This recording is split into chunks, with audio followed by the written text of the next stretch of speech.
All India trade union Congress की पूर्वी सिंहभूम इकाई द्वारा जिले में मजदूरों का न्यूनतम वेतन लागू करने की मांग को लेकर विशाल प्रदर्शन रैली निकाली गई, जो जिला मुख्यालय में पहुंचकर प्रदर्शन में तब्दील हो गई।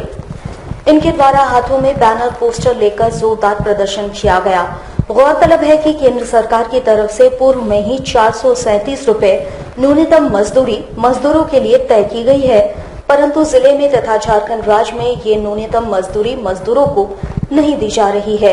इसी के खिलाफ all India trade union Congress ने विशाल रैली प्रदर्शन निकाली, जिसमें शामिल नेताओं का कहना था कि किसी भी सूरत में मजदूरों का हक छीनने नहीं दिया जाएगा।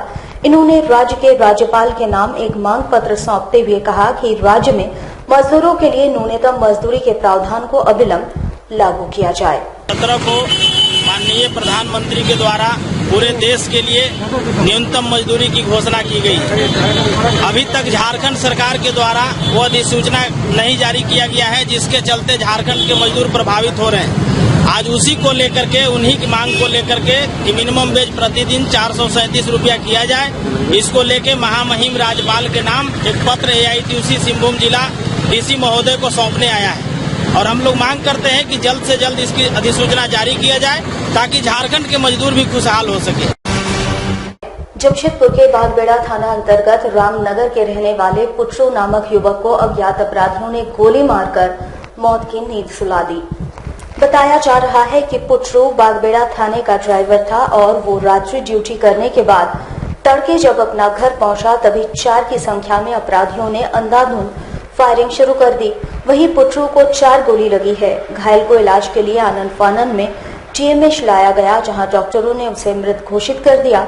उधर इस घटना की खबर मिलते ही पूरे बागबेड़ा क्षेत्र को सील कर छापेमारी की जा रही है। हालांकि हत्या का कारण अभी तक साफ नहीं हो पाया है। सूत्रों की माने तो ये हत्या वसूली को लेकर हुई है। कुछ लोगों का ये भी कहना है कि पुट्रू बागबेड़ा थाने का दलाल था और थाने की गाड़ी भी चलाया करता था। घटना गोली चलने की जो घटना सामने आ रही है, अभी उसको देखते हैं। पूरी बात जो भी है जांच की जा रही है, हर एक बिंदु पर किस तरह की घटना हुई है और इस पे क्या किस तरह की बात आई है सामने। बड़ा ड्राइवर है कोई आप ही का पुलिस की तरफ से नहीं है, इस पे देखते हैं। ये कभी कभी चलाता था, कभी कभी थाना की भी गाड़ी चलाता था, वो कभी आकर के चलाता था। तो अभी जो भी बात आई है उसको देखते हैं कि किस तरह की बात है, आखिर क्या दुश्मनी थी, क्या रंजिश थी, किस वजह से गोली चलने की घटना हुई सारे। और 2-3 गोली लगने की संभावना बताई जा रही है। घटनास्थल से सारी बात मुआयना करके पूरी बिंदु पर जांच कर रहे हैं। हाँ, बिल्कुल।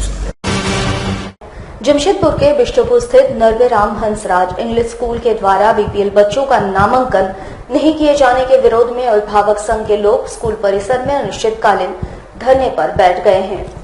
राज्य सरकार द्वारा गरीबी रेखा से नीचे जीवन यापन करने वाले बच्चों के लिए कई योजनाएं चलाई जा रही है। शिक्षा का अधिकार हर नागरिक तक पहुंचे, इसका प्रयास सरकार में बैठे अधिकारी कर रहे हैं, मगर निजी स्कूलों की मनमानी से सरकार की उम्मीदों पर पानी फिरता नजर आ रहा है। जमशेदपुर के Norway Ram Hansraj English school के द्वारा BPL बच्चों का नामांकन नहीं किए जाने से नाराज होकर अभिभावक संघ ने आंदोलन का रूप तैयार कर लिया है। अभिभावक संघ के अध्यक्ष डॉक्टर उमेश कुमार अपने साथियों के साथ स्कूल परिसर में अनिश्चितकालीन धरने पर बैठ गए हैं। इनका कहना है कि राज्य सरकार के द्वारा BPL बच्चों का नामांकन हेतु स्कूल परिसर से 6 किलोमीटर का दायरा निर्धारित किया गया है, मगर स्कूल अपनी मनमानी कर 3 किलोमीटर के अधीन आने वाले बच्चों का ही नामांकन लेने की बात कह रहा है। पिछले 2 माह से गरीबी रेखा से नीचे अपना जीवन यापन करने वाले 18 बच्चे निरंतर स्कूल का चक्कर लगा रहे हैं, मगर स्कूल प्रशासन इनका नामांकन नहीं कर रहा है, जिससे विवश होकर हम लोगों ने आंदोलन का रुख अख्तियार कर लिया है। 1.5 महीने पहले 18 बच्चे का LKG क्लास में आरक्षित सीट पर नामांकन हेतु जमशेदपुर अभिभावक संघ द्वारा फॉर्म फिलअप किया गया था और DSC कार्यालय से स्कूल को नामांकन लेने हेतु पूरा एप्लीकेशन भेज दिया गया। पिछले 1.5 महीने से पेरेंट्स डेली आके चक्कर लगा रहे हैं। एन प्रकरण कान बता के स्कूल मैनेजमेंट डेली पेरेंट्स को परेशान कर रहा है। कल मैं DSC से मिला था और DSC कहे कि आखिर स्कूल का क्या मंतव्य है, वो आप बात करके देखिए। मैं इसी संदर्भ में आज बात करने आया था पेरेंट्स के साथ। यहाँ पर बात करने के बाद पता चल रहा है कि स्कूल के प्रिंसिपल का कहना है कि हमारा एसोसिएशन 3 किलोमीटर तक लेने की मतलब एक आदेश जारी किया है, हम 3 किलोमीटर तक लेंगे। क्या हमने पूछा कि क्या है आपका एसोसिएशन क्या राज्य सरकार के से बड़ा हो गया है? राज्य सरकार का आदेश है कि 6 किलोमीटर तक लेने की बात है, आप कहते हैं 3 किलोमीटर तक, किसकी बात मानी जाए? तो नहीं, हम इस पर जो है हमारे एसोसिएशन जो कहेगा। तो हमने ये पूछा कि पिछले 2 महीना पहले माननीय सुप्रीम कोर्ट द्वारा दिल्ली के सभी स्कूलों का आदेश हुआ कि अपने मन मुताबिक फी हाइक नहीं करेंगे जो सरकारी जमीन पर बने हुए हैं। क्या आप माने उस चीज को? सुप्रीम कोर्ट का ऑर्डर पूरे देश के लिए लागू होता है और आप कहते हैं कि हमारा स्टे आ गया है। तो आज हम इसी के विरोध में आज हम यहाँ पर बैठे हुए धरना पर, और जब निर्णय नहीं होता है तो आंदोलन करने के लिए हम मजबूर होंगे और इस पूरी जो अव्यवस्था उत्पन्न होगी उसकी जिम्मेदारी स्कूल प्रबंधन की होगी। शाह स्पॉन्ज आयरन हाथा में स्लैग डंपिंग के दौरान घायल हुए 2 बच्चों में आज एक की मौत जीएमएच में हो गई। आपको बता दें, घटना 10 मार्च की थी। भाजपा कार्यकर्ताओं की अगुवाई में इन्हें पहले एमजीएम में दाखिल कराया गया था, फिर जीएमएच दाखिल किया गया था। विगत 10 मार्च को हाथा स्थित शाह स्पॉन्ज आयरन में स्लैग डंपिंग के दौरान 2 बच्चे इसकी चपेट में आ गए थे। उन्हें भाजपा कार्यकर्ताओं ने ही इलाज के लिए एमजीएम में दाखिल कराया था।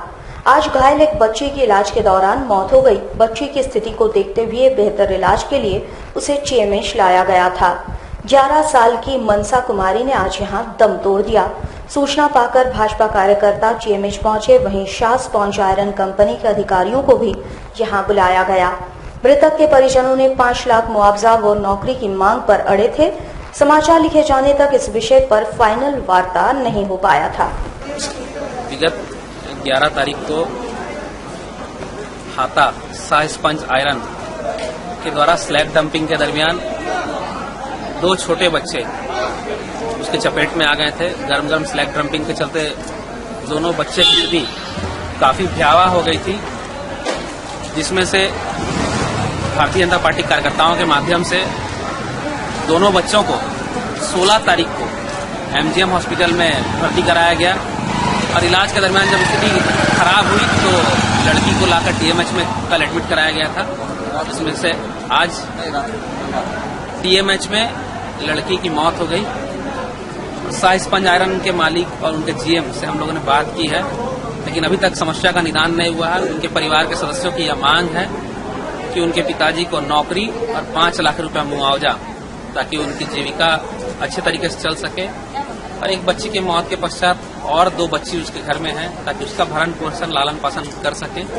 यही हम सभी कार्यकर्ताओं की मांग है, जिसके माध्यम से शाह स्पंज आयरन से भी बातचीत चल रही है। उम्मीद है जल्द रास्ता निकलेगा।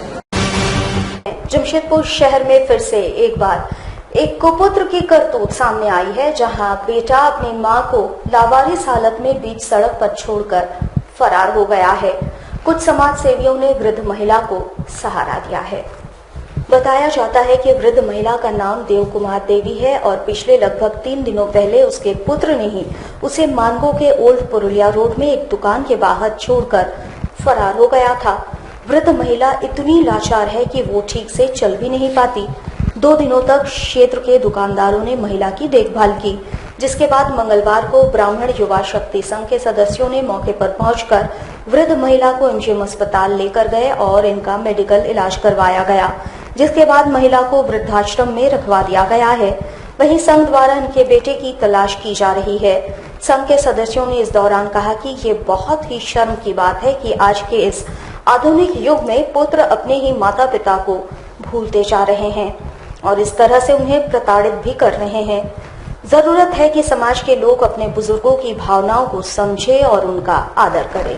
हम लोगों को सूचना मिला कि एक वृद्ध महिला जो है, उनको कोई उनके परिवार के लोग जो है अनजान आदमी जो रोड पर छोड़ दिया है। हम लोग को सूचना मिला, हम लोग सारे यहाँ के बस्ती वाले मिल करके इनको ओल्ड एज होम में ले जा रहे रखने के लिए।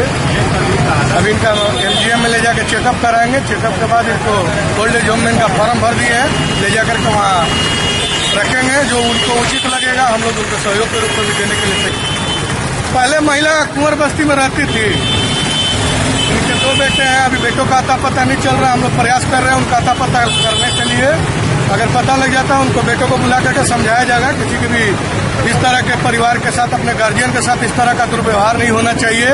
अरे हम लोगों के लिए दुर्भाग्य की बात है कि आने वाला पीढ़ी जो है अपने अभिभावकों का, अपने गार्जियन का जो है सम्मान नहीं करता है। इससे बड़ा दुर्भाग्य नहीं होना चाहिए और इसके लिए हम लोग एक अलग से पहल करेंगे।